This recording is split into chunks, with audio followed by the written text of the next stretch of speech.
이번 국정감사는 문재인 정부 들어서 사실상 첫 국정감사입니다. 여당은 민생과 한반도 평화를, 보수야당은 문재인 정부의 경제 실정에 초점을 맞추겠다고 국감에 임하는 각오를 밝혔는데요.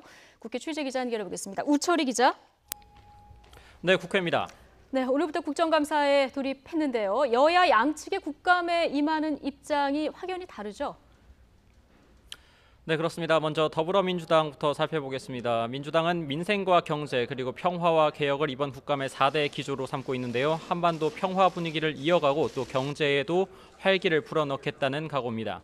그러면서 야당의 근거 없는 비방과 정치 공세는 안 된다고 경고했습니다.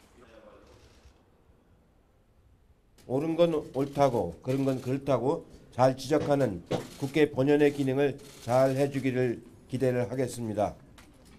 어차피 야당은 이번 국정감사를 통해서 터무니없는 왜곡을 하거나 과장을 할 가능성이 매우 높습니다.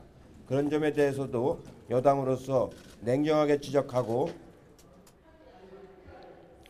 네, 반면에 자유한국당은 문재인 정권의 실정과 국정 운영의 난맥상을 정확하게 짚겠다는 방침인데요. 소득주도 성장과 최저임금 인상 강행에 따른 경제 문제와 평양 공동선언의 NLL 포기 그리고 우리 군의 전방 무장 해제 논란과 같은 남북 관련 문제를 매섭게 추궁하겠다는 입장입니다.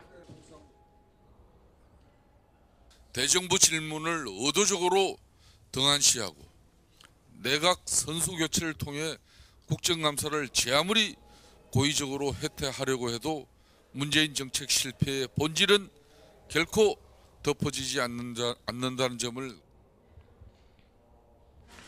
바른미래당 역시 잘못된 정책을 꼼꼼하게 점검하고 바로잡겠다면서 특히 소득주도 성장과 최저임금의 급격한 인상 등 경제 문제에 초점을 맞추기로 했습니다. 민주평화당과 정의당은 사안별로 차별화된 목소리를 내겠지만 잘못된 정책만큼은 꼼꼼하게 따지겠다는 입장입니다. 문재인 정부가 지난해 5월 출범한 만큼 이번 국정감사는 1월부터 이어진 정부 정책을 온전하게 평가하는 사실상 문재인 정부에 대한 첫 국정감사입니다. 또 연말 예산 정국을 앞둔 주도권 다툼과 심재철 의원의 비인가 정보 유출 논란, 그리고 유은혜 교육부 장관 임명 논란 등이 맞물리면서 여야 간의 기싸움이 치열할 전망입니다. 네, 자 오늘부터 20일 일정인데요. 눈여겨볼 일정을 좀 짚어주실까요? 네, 국정감사는 오늘부터 다음 달 7일까지 17개 상임위 750여 개 기관을 대상으로 진행이 됩니다. 첫날인 오늘은 13개 상임위에서 국감이 열리고 있습니다. 특히 국방위의 국방부에 대한 국감에서는 지난 평양 남북정상회담 당시에 채택된 남북 군사 합의서 등에 대한 질의가 집중되고 있고요.